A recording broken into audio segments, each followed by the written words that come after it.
unidentified aircraft.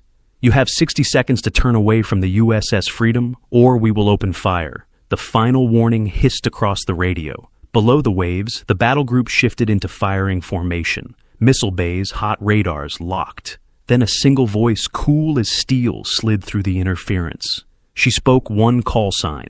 In that instant, every finger left its trigger. The hunters became the honor guard. Who was she? How does one word freeze a fleet? Drop your hometown below and stay for stories where a whisper outranks a warhead. Captain Hannah Whitaker. 43, once ruled the air over the Pacific Fleet. Ace pilot, master tactician. They called her Shadow Falcon, a name forged on flights so secret even her squadron mates were barred from asking. She vanished 5 years ago. Paperwork claimed medical discharge after a crash that left her with constant pain. Veterans who flew wing to wing knew better. Too many black missions, too many ghosts no single soul should carry. Now she's back dispatched straight from the Pentagon, no longer the legendary skipper, but a civilian evaluator running a surprise check on fleet air defense. Her job prove the shield she built still recognize the sword she wields. She flies alone in a souped-up L-39 Albatros, no flight plan, no squawk, no heads-up to the scopes sweeping the dawn. Just a rogue blip crawling toward the no-fly line. The L-39 Albatros. A nimble trainer had been gutted and rebuilt around a custom ergonomic chair, a necessary concession to the 5 years of deep-seated bone and nerve trauma she carried. Beneath the civilian flight suit, the small, almost imperceptible tremors of chronic pain were fought back by sheer will and routine. Before keying the master radio switch to transmit the first burst of electronic silence, Hannah performed a ritual, a slow, deliberate flex of her gloved hand, holding the contraction until the knuckles whitened a physiological discipline tool honed in the isolation ward. The residual nerve shock that occasionally flared across her left side was a constant sharp reminder of the price of the medical discharge, a phantom that vanished only when her brain was wholly consumed by tactical computation. She adjusted the custom throttle grip, its surface subtly textured, to provide the tactile feedback her numbed fingers sometimes missed, and checked the customized HUD overlay. This pain was not weakness. It was an internal clock, a metronome, beating the precise rhythm of her focus, ensuring every move she made was calculated essential and without waste. She had learned to fly through the pain, making it another system to manage a volatile internal barometer she never dared let dip into the red. It was a trade-off for survival, a constant silent war she fought, so she could win the one outside her cockpit. But this blip has history. Dead ahead looms the USS Freedom Nimitz-class supercarrier and crown jewel of the Pacific. For Hannah, the silhouette rising through the mist drags up memories she buried under classified stamps. The Freedom was her last home port. She launched her final combat sortie from that deck, a rescue that saved 12 Marines while her wingman burned in. Those same passageways once rang with hushed tales of Shadow Falcon, the phantom who materialized and melted away on cue. She was myth on afterburners, and now she's the target of radars. She tune-stalked by jets using intercept patterns she sketched on cocktail napkins, closing on the ship where her legend was born. As her dot swells on their screens, nerves tighten across the task force.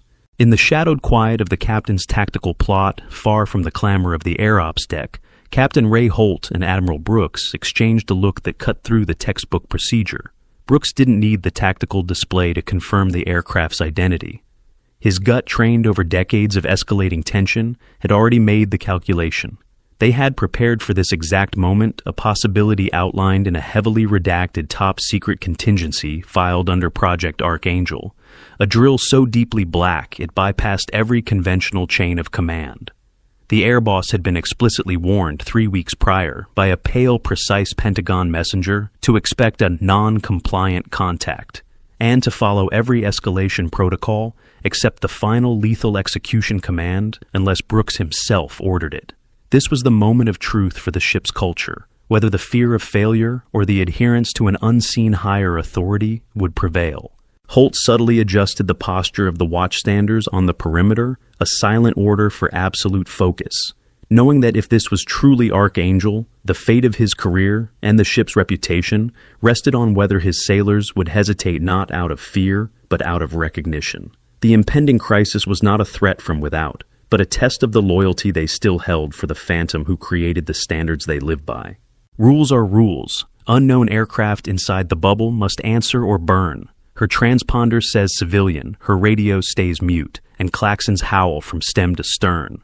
Inside Freedom's Air Ops Cathedral, watchstanders glue eyes to her track. The course is arrow-straight too perfect for wanderlust. Either the pilot is suicidal, or she wrote the exam everyone else is cramming for. Scramble the alert birds, the air boss snaps voice calm, with 20 years of muscle memory. He's done this dance before. Identify, warn, redirect. Catapult crews slam 2 F-22 Raptors skyward, afterburners carving white scars across the rose-gold horizon. These are the Navy's sharpest knives, flown by its sharpest minds. Another Tuesday intercept. Point man is Lieutenant Mason Carter, call sign Raptor 1. He studies the radar ghost. Light jet, probably a weekend warrior who took a wrong turn over the ocean. Mason has shepherded dozens of lost souls home. He doesn't know the ghost he's chasing once signed his syllabus, mentored half the instructors who scream at him in the Nevada desert. The woman whose name still hushes ready rooms from Okinawa to Coronado. Shadow Falcon is wheels up, and the sky remembers. Mason rolls in Viper 2 glued to his wing. Both jets bristle with live AMRAAM's standard load when you might have to swat a threat. Mason keys the guard frequency, unidentified aircraft. Navy Raptor 1.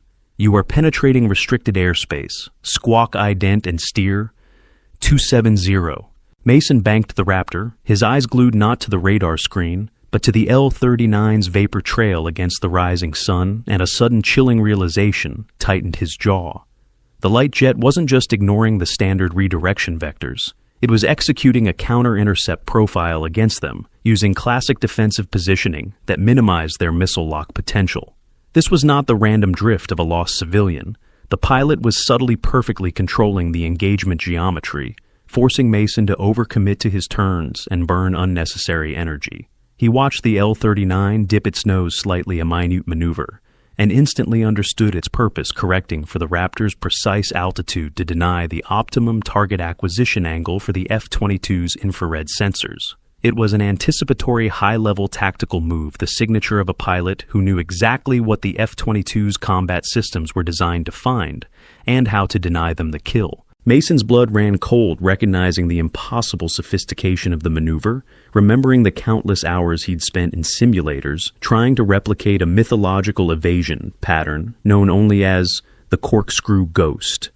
This wasn't a civilian. This was a weapon, and it was playing chess 3 moves ahead of him. Hannah hears every syllable, lets the silence stretch. She catalogs the Raptor's spacing energy weapons pylons. Textbook, her textbook. She watches stone-faced as Mason repeats the call edge creeping in. Second warning. 60 seconds to comply, or we light you up. Inside her headset, the FleetNet crackles alive. CIC trackers begging for a firing solution. Viper 2 chuckles on the private net. Logan, we got a civilian with a death wish and a go-fast lawn dart, Mason sighs. Maybe. Stick to the script. Coast Guard can mop up. In Air Ops, the boss is done waiting. Raptor 1, 30 seconds. Cleared for gun camera pass, across the nose. Hannah's mouth twitches. Gun camera pass. She storyboarded that exact move during a war game off Guam. The irony could kill faster than the bullets. Mason flips to guard one last time. Final warning, 30 seconds. This is not a drill. In the confined pulsing blue light of the Combat Information Center, CIC, the silence was a physical weight, pressing on the Missile Control Officer Lieutenant Junior Grade, Anya Sharma. Her hand hovered over the final arming switch for the standard missile battery, the weight of the warhead beneath her fingertip, overwhelming the procedural calm drilled into her. The target's profile was clear, slow, non-metallic signature, and the rulebook screamed, engage. But the course was unnervingly deliberate, and the lack of response felt less like terror and more like contempt. Sharma could see the seconds ticking down on the main screen, the firing window opening, and the internal struggle was paralyzing. She was about to incinerate a human being on an ambiguous order. She risked a glance at her superior, Captain Holt, whose face was a mask of granite, only the flicker of his eyes betraying the immense pressure. The atmosphere in the CIC was thick with the scent of ozone and dread, the collective breath of 50 sailors held tight, waiting for the single word, the last word that would either unleash annihilation or save them from an unforgivable mistake. The air seemed to compress, waiting for the command that would haunt all of them forever. That's when Hannah thumbs the mic. Her voice lands smooth, certain, absolute. USS Freedom. This is Shadow Falcon. I'm coming home. Stand down, weapons. The air itself stops breathing. Every channel goes church quiet. In CIC, a sailor's mug shatters unheard. The air boss freezes mid-reach. Mason yanks his stick in reflex. Did she say Shadow Falcon Viper 2? Whispers, no way, man. Ghost story. Admiral Brooks didn't punch the red phone. His hand shot to the rarely used primary emergency command override console positioned beneath his tactical chair, a panel designed to accept only his bio key and a single catastrophic code phrase. The moment Shadow Falcon hit the air, every fiber of his being, the decades of trust, the whispered late-night briefings, the impossible promises he'd kept, crystallized into a singular reckless action. He slammed his palm onto the primary key, triggering an instantaneous hard kill inhibit on every active weapons system in the battle group, overriding not just the Freedom systems, but the cruisers and destroyers locked in firing posture miles away. The console screamed a digital protest, a cacophony of alarms that only he could hear, signaling that he had just unilaterally nullified a standing defensive order without confirmation from the Pentagon. The risk was immediate court-martial if he was wrong, but Brooks knew that voice. He recognized the steel that could break and the composure that could hold. He didn't call the Pentagon for confirmation. He informed them, his voice a low, gravelly thunder into the receiver. "This is Brooks. Archangel is operational. Stand down the fleet." The tension in the ship didn't just ease. It snapped, replaced by a vacuum of disbelief that sucked the oxygen from the bridge. But up on the bridge, Admiral Brooks is already punching the red phone. He's one of maybe 6 souls aboard, cleared to know her mission. All stations, Admiral Brooks. Kill fire control. Power down. Raptor flight switch to parade formation.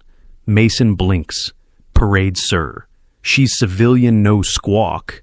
Negative Raptor 1. That aircraft is operating above your pay grade. Form up and bring her in like royalty. Mason glances across at Viper 2. Both men float in stunned formation. 6 years of stick time, Top Gun grad, and 1 call sign just rewrote the op order. "You copy that?" Viper 2 asks. "Honor guard." Copy, Mason answers, voice thin. "I just don't believe it." Viper 2. Lieutenant Logan Hayes felt the blood rush from his face, leaving a cold, clammy film on his mask. His mind flashed back to the dusty briefing rooms at Fallon, the legendary stories whispered only after 3 beers about the Zero-G Maestro, an unnamed instructor who, in a rare unauthorized test flight, had performed a sustained low-speed, high-angle of attack maneuver in an F-18 that current flight physics models still declared impossible. The simulation tape of that flight was classified a piece of aviation, apocrypha, only senior instructors ever saw, featuring a stick input sequence that looked like a drunken frenzy, but resulted in perfect zero-slip stability. Logan had laughed it off as a programmer's glitch, a faulty sensor reading in the simulation. Now, watching the L-39, a jet barely capable of half the Raptor's speed, maintain a perfectly stable slow-speed approach that should have resulted in a stall, a precise controlled ballet only a supreme master could execute, the story wasn't a glitch anymore. It was a memoir. He swallowed hard, the taste of dry fear, and overwhelming respect flooding his mouth, realizing the ghost story wasn't meant to be entertainment. It was meant to be a warning. Hannah eases into the groove, the Raptor sliding alongside like courtiers. More jets claw off the deck, not to fight, but to flank in perfect diamond. The subsequent wave of launches was a study in paradox, an immediate visible change in the DNA of the flight deck.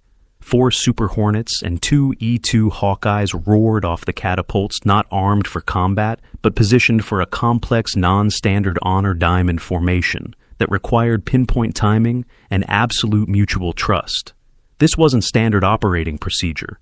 It was a bespoke split-second directive that proved Admiral Brooks' command culture, had an instant reflexive capacity to shift from hunter to protector based on pure unverified authority. The Hornet pilots initially scrambling to back up the Raptors received the new orders mid-afterburn. They executed the difficult high G turns necessary to slot into the ceremonial diamond, their movements precise and sharp, understanding instinctively that this mission was infinitely more important than the combat intercept. It was a silent grand gesture, a high-speed 30,000-foot military salute that affirmed to every scope operator, every deckhand, and every enemy listening that the fleet didn't just respond to threats. It recognized and honored its foundation. The sight of the lethal machines turning into a perfect shimmering escort formation was a spine-tingling display of disciplined awe, a living testament to the power of a legend. Deep in Intel country, junior spooks hammer keyboards yanking sealed files. The folder labeled Shadow Falcon demands retina and presidential codes. Still crumbs spill out. Solo penetrations of denied airspace.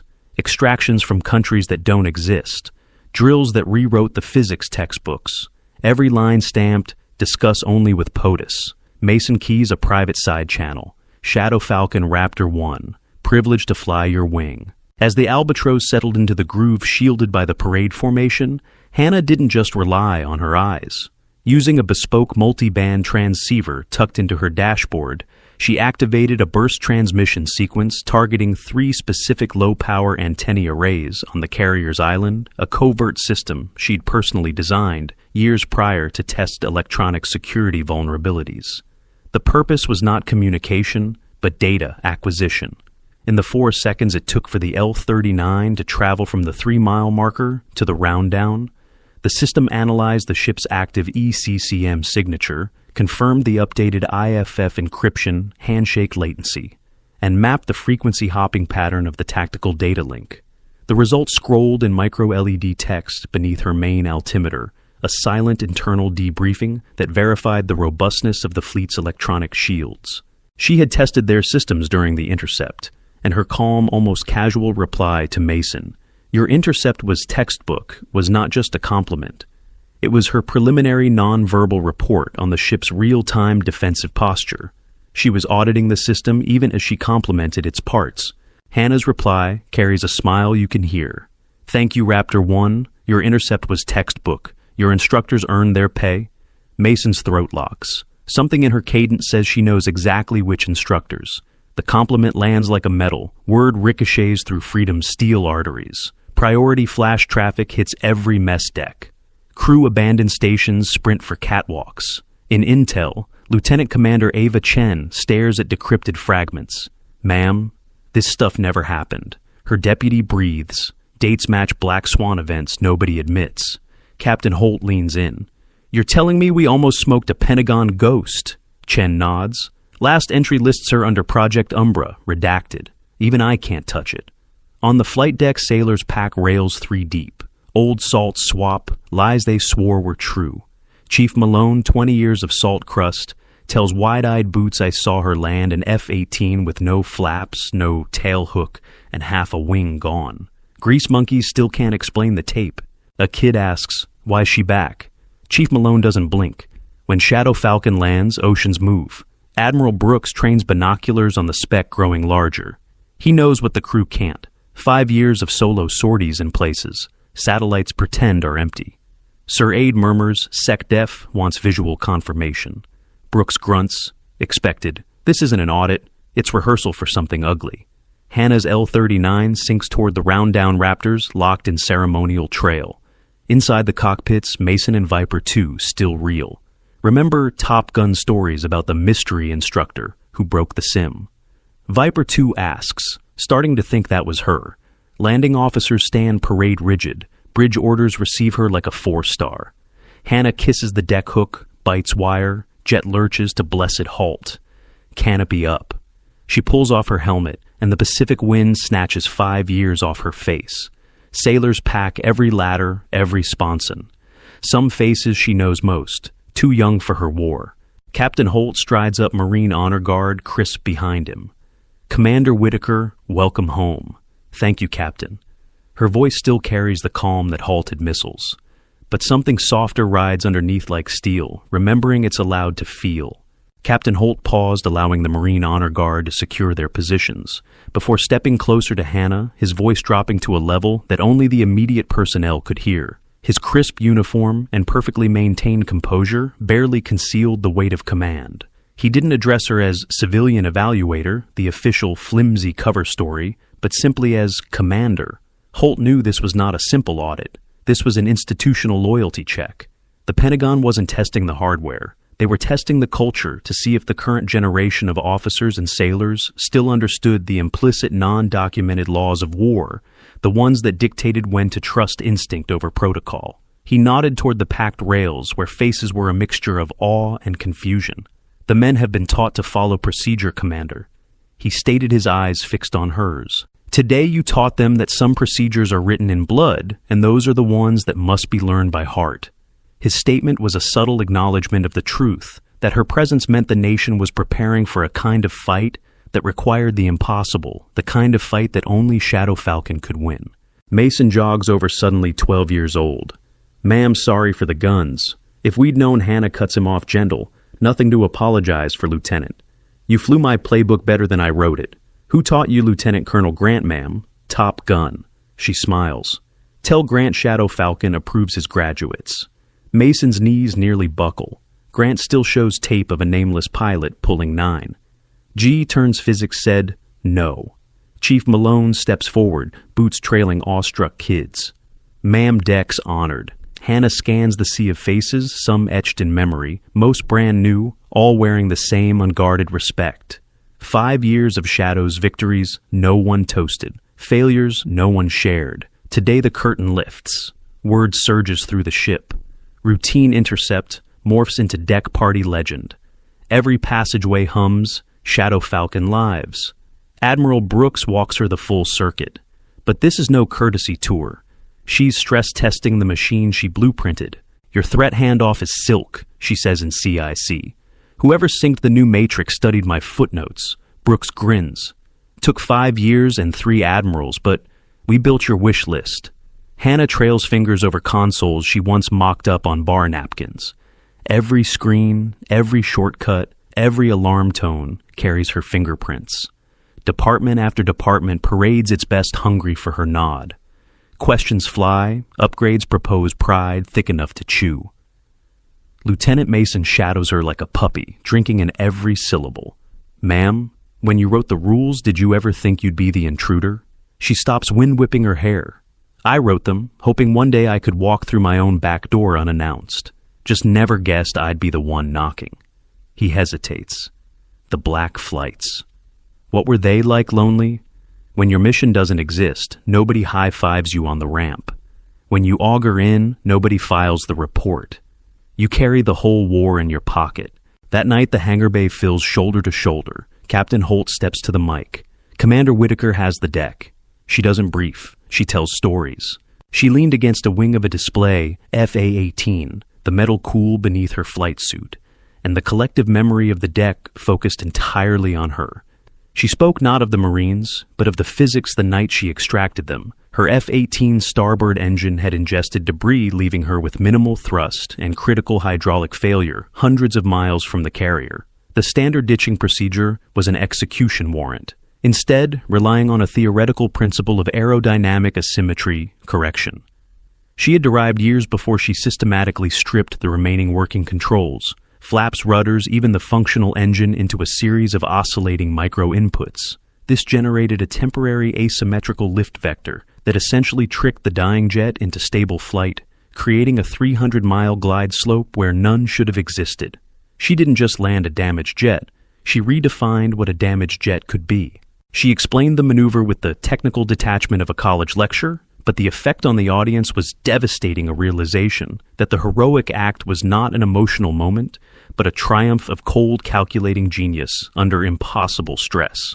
Many in the hangar had seen the grainy video clip. Now they understood the unwritten algorithm behind the impossible survival. 3 Marines pulled from a mountain no map admits, a recon run that kept missiles in their tubes, test hops that turned impossible into syllabus.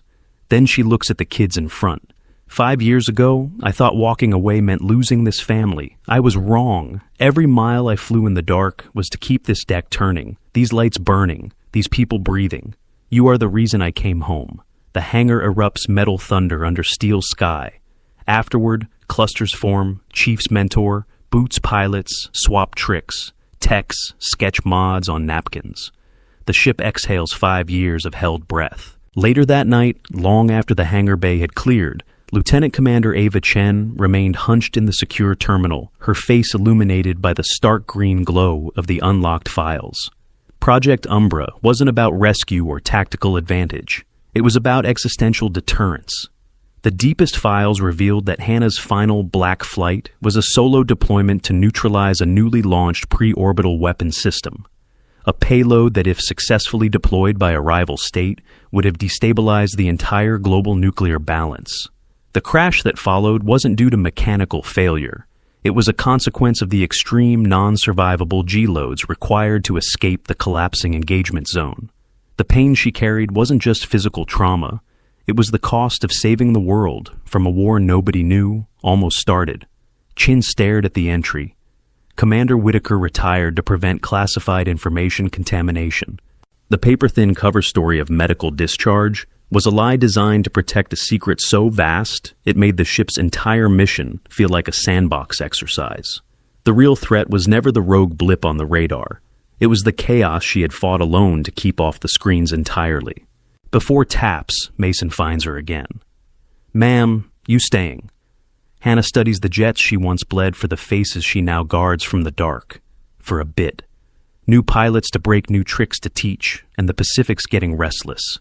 She'll disappear at dawn, back to missions without tail numbers. Tonight she's flesh not rumor, because some call signs outrank admirals and some voices open vault doors with a whisper. 6 months later, Pacific Fleet air wings dance with a grace other nations can only watch. But the sharper edge is culture. Lieutenant Mason Carter, now squadron skipper, keeps that day's radio clip on loop. Not nostalgia lesson. Assumptions kill. The voice you don't recognize might be the one keeping you alive. I tell every nugget Mason says the scope didn't clear her because of codes. It cleared her because she is the code. In CIC, they rolled out Falcon Protocol's digital handshakes that never again lock out the architects of the shield. More vital, they now read, earned authority, not just rank. Admiral Brooks stood beside Mason at the freshly installed brass plate, the cold salt air sharp in the pre-dawn quiet, watching the silhouette of the L-39 being towed from the deck for its silent departure. "The protocol is a handshake, Lieutenant." Brooks said, his voice low, matching the hush of the closing night. "The rules we teach are for everyone else. The code is for the one person who has to break every single rule to save the system." He placed a hand on Mason's shoulder, pointing to the brass plate, to those who fly past maps. That's what she gave us permission to recognize when the paper is wrong, when the procedure must yield to the master. When she said Shadow Falcon, she wasn't identifying herself. She was identifying us. She was testing if we still remembered the fundamental truth of this ship, that the shield is only as strong as the integrity of the mind that built it. Brooks turned to the young skipper, his gaze heavy with legacy. "You have the clip, Mason. Keep it, not as a trophy, but as the only authorized override in the book. The deepest change isn't silicon, it's soul. Every year they dim the lights for Silent Wings Day, honoring ghosts who still patrol unseen. Hannah keynotes no ribbon cutting, just truth. You don't fly for today. You tune the sky for strangers you'll never meet long after your logbook closes. Kids in the audience lean forward, some destined to whisper her name in ready rooms yet unbuilt. Ceremony done, she walks the same deck stars, pricking overhead. Raptors still scramble for unknowns, but now they listen for voices above the Freck chart. At the base of the island, a brass plate gleams. No fanfare, 6 words. To those who fly past maps, legends don't fade, voices don't lie, the sky never forgets. Because when your call sign becomes North Star, clearance is irrelevant. When your legend never left the air, the tower was always yours. Subscribe if you believe the Wild Blue still listens for its real shepherds, because the voice is the credential, and legends keep flying.